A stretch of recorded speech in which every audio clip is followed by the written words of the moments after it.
happy Monday. So the movement I want to talk about today is the burpee. So when we do burpees, this is really getting up and down off the ground as fast as we can. So when we add speed, we tend to forget about other things. So the three focus I want to talk to you about today is shoulder stability, hip stability and core stability, and hip mobility as we get ourselves up and down.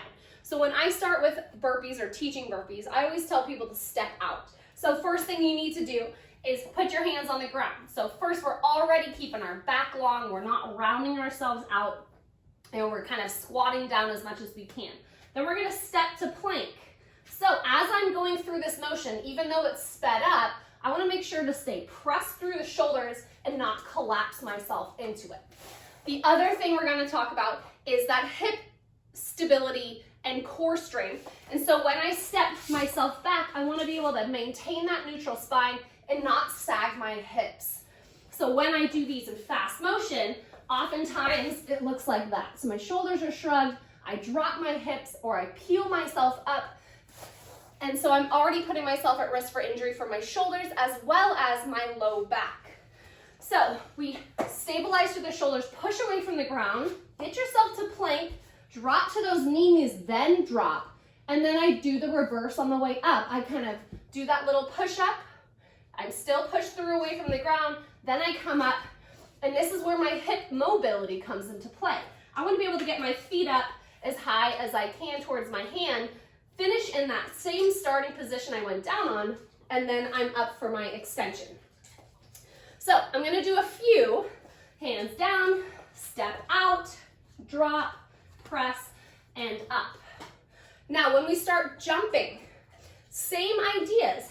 We're here, we're jumping, hitting that plank without letting our hips sag right away.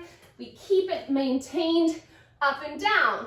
Now when we jump forward, stick that landing. So again, this is hip mobility and core strength. I'm not doing this.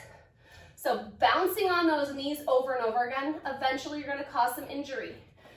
So I suggest if your hip mobility isn't super great, you step or jump nice and wide, drop your butt, and then end up in a jumping jack. So again, I'll show a few. Step one, hips are still nice and tight through the glute. Step two, I'm in nice squat, and I come up. So try not to bounce on the knees. Don't let the shoulders collapse, either up or push together, and maintain that nice tight core throughout. Try to avoid peeling yourself off the ground over and over again. And one other thing I see sometimes is this, that big kickback.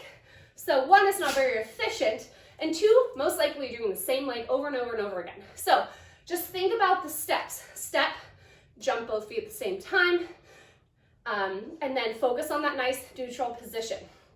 Try not to do the worm. Okay, try a few burpees, let me know.